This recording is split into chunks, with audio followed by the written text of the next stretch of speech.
Brady, this is Mike, and we're talking to you from New Brunswick, and this is Brae. What's up? So, Brady, there's something that's really been on my mind. In fact, it's been on my mind throughout this whole time that we've been going out on this trip out east. Who is the best villain? Ooh, that's a good question. Best villain. Wow. When you actually think about it, it's very hard because there's a lot. There's like Lex Luthor, Green Goblin, Joker, Loki. These are a few big names. Well, you got Thanos. That's pretty intense. Oh, yeah, Galactus. But when you think about it, when you brass tacks, crazy, spontaneous, and just all around whacked, you think of Joker. Yeah, Joker, I'd say, is pretty much crazy. Well, I would say he's the top. You could go to a 6-year-old girl and be like, who's the best villain? And they'll say, Joker.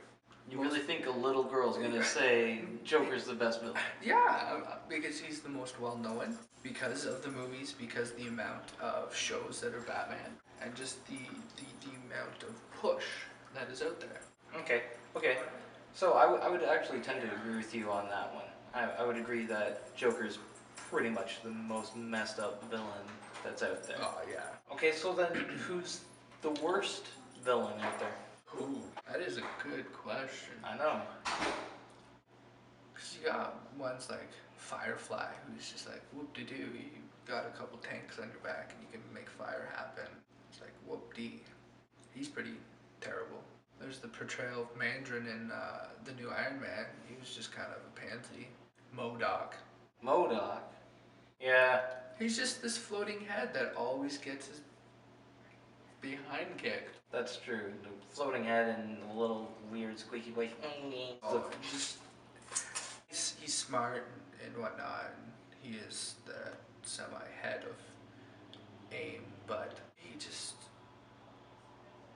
is always defeated. I guess they're all defeated, but in a sense, his plans usually never go through, where Joker actually gets a plan to basically the end and then foiled.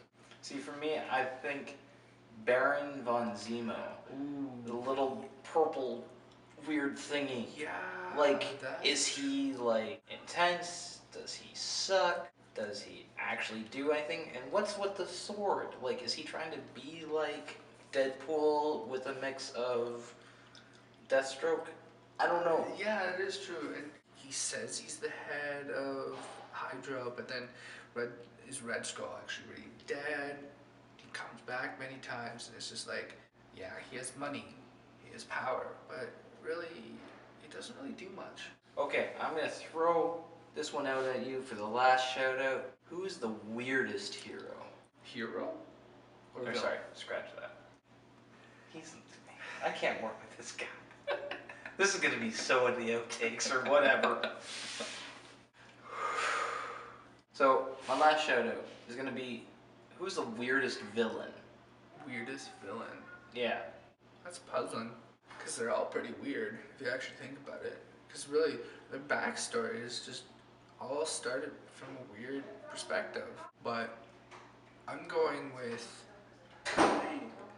Mad Hatter, because he's too much like the Riddler in the whole mind control, but then you have that creepy, I want little Alice girl, and it's just, you got that weird part, but it's just too much like the Riddler with the whole plop a hat on and, ooh, I got mind control now. I think he's the weirdest.